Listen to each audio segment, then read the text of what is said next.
Voilà plusieurs années qu'au sein de l'atelier de travail adapté, les Gaillettes, on planche sur la création d'un nouveau produit, un allume-feu.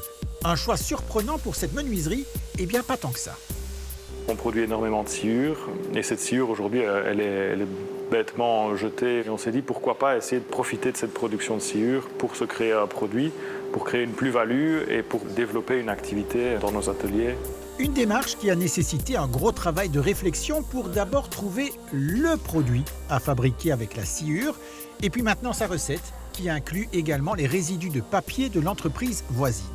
On a fait plusieurs essais, il y a des allume-feu à base d'huile et de paraffine, mais on décide pour l'instant de s'orienter vers quelque chose de plus simple, avec moins de composants, comme ceux-ci, où on va avoir un galet beaucoup plus sec à base d'eau, de papier et de sciure de bois évidemment. Et à cela s'ajoutent de nombreuses exigences. Dans les grands défis, il y avait la difficulté de trouver un process de production le plus simplifié possible pour nos équipes, mais également le fait de rester dans un coût relativement restreint pour qu'on puisse commercialiser et à terme être rentable. Pour cela, cet atelier a été accompagné, tout comme 11 autres entreprises liégeoises, par une équipe de Wallonie Design. L'objectif, trouver un destin à des déchets qui peinent à se faire une place dans les filières de recyclage classiques. Les filières de valorisation de déchets traditionnels demandent que les déchets soient de très grande quantité et très fluides. Et les projets sur lesquels on a travaillé étaient des déchets qui étaient justement trop spécifiques. Soit de trop petites quantités, soit vraiment trop compliqués à redispatcher via les filières. Donc il fallait trouver des solutions différentes. Aux Gaillettes, la solution doit être commercialisée début 2025 avec à la clé la création d'au moins 4 emplois. Un peu plus loin, à Warem, Florence et Pierre dégagent déjà un chiffre d'affaires. Eux fabriquent des biscuits à base de drèches de brasserie, des résidus habituellement destinés à l'alimentation animale. Lorsqu'on a su que la drèche contenait énormément de protéines, de fibres et avait vraiment une valeur ajoutée nutritionnelle très intéressante, on a vraiment voulu l'intégrer dans nos produits. Une innovation accompagnée là aussi de son lot de défis. Toutes les brasseries ne fournissent pas exactement le même type de drèche. Il a fallu adapter la production. Il a également fallu créer des règles d'hygiène jusqu'à présent inexistantes pour les drèches.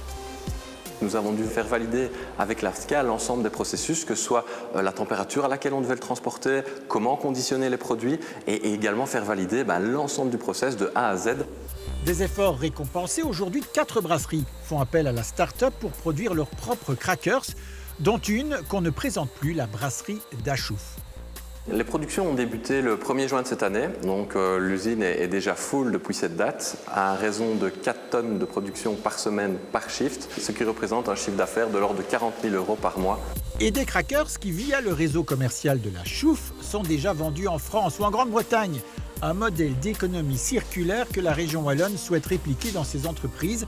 2,4 millions d'euros de subsides ont été débloqués pour cela cette année.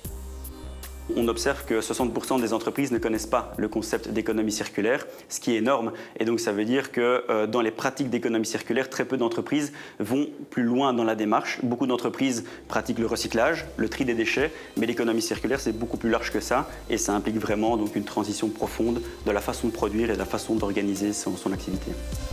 Mais à la clé, il y a des avantages. La réutilisation des déchets permet d'être moins exposé à la volatilité des prix sur les marchés, mais aussi de mieux contrôler son approvisionnement et d'en réduire les coûts.